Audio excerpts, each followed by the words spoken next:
Баршаңызға қайырлы күн достар, менің каналыма қош келдіңіздер.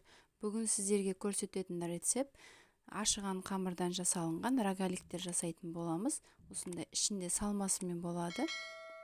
Өте жұмсақ әрі дәмді болып шығады. Видеоның соңына дейін тамашалаңыздар. Рецептпен бөлісетін боламын.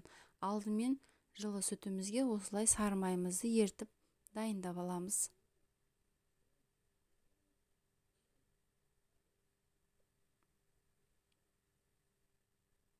Сары май ерігенше ұнымызды дайындаймыз. Ұнға қант, тұз,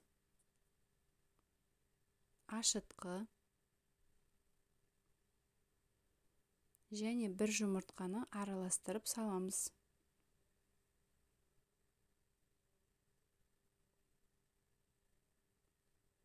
Енді осының үстіне сары май мен сүтімізді қосып, жұмсақ қамыр илейтін боламыз.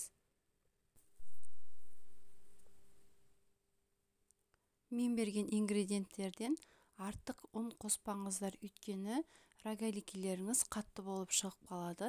Керекті ингредиенттерді видеоның астында описанияда қалдыратын боламын. Осылай қолымызбен жақсылап илеп, жұмсақ қамыр жасайтын боламыз. Қолға жабыспақ болады.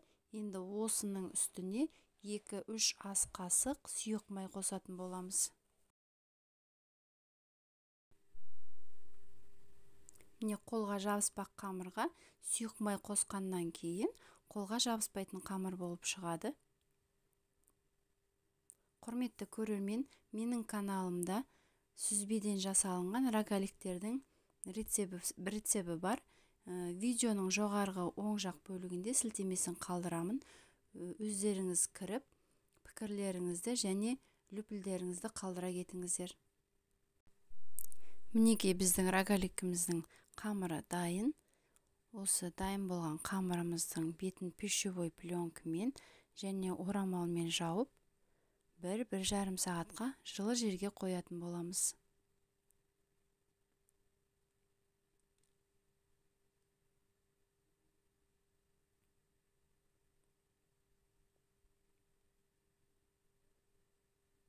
Менде қамыр 1,5 сағатта көтеріліп шықты.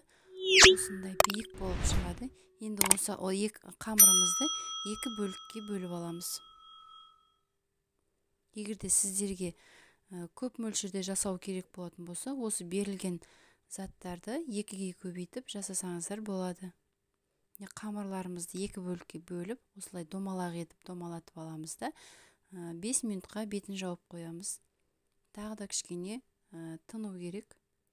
5 минуттан кейін бір қамырымызды жауып қоямыз, ал екінші қамырымызды домалақ етіп оқтауымызбен жайып шығамыз, жұқалап.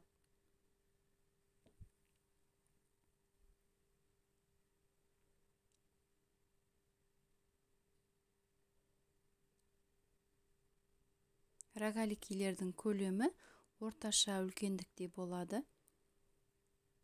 Мінекей жұқа етіп жайып алдым. Енді осы қамырымызды 3 бұрыш етіп 8 бөлікке бөліп аламыз.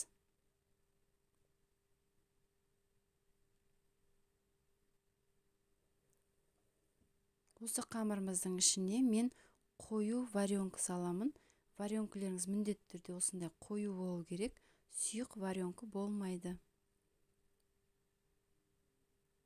Осы қамырдың бір жартысына варенка салдым, ал екінші жартысына шиеден жасалынған тосап салдым. Осылай 3 бұрыш етіп, рогаликтердің формасын келтіріп, орап дайындап аламыз. Бірінші қамырымыз дайын. Енді екінші қамырымызды тағы да осылай жұқа етіп жайып аламыз. Және бұл қамырды мен 12 бөлікке бөлетін боламын. Бірінші қамырдағы рогаликтерден сәл кішілеу болып шығады.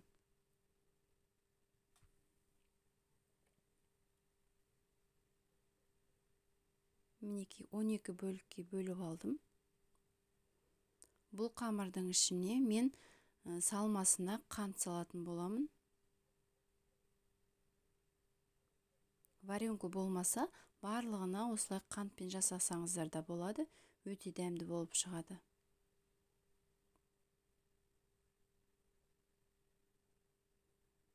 бұл қамырды да осылай рогалик көлемдерін келтіріп, формаларын келтіріп, осылай орап шығамыз.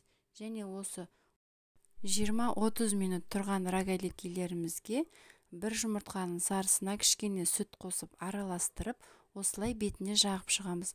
Және 180-200 градуста қызып тұрған духовкада сарғайғанша пісіріп алатын боламыз. Мінекей рогаликилеріміз дайын. Өте жұмсақ әрі дәмді болып шығады. Сіздер де жасап көріңіздер. Сіздермен болған мен Жұлдыз. Сау болыңыздар.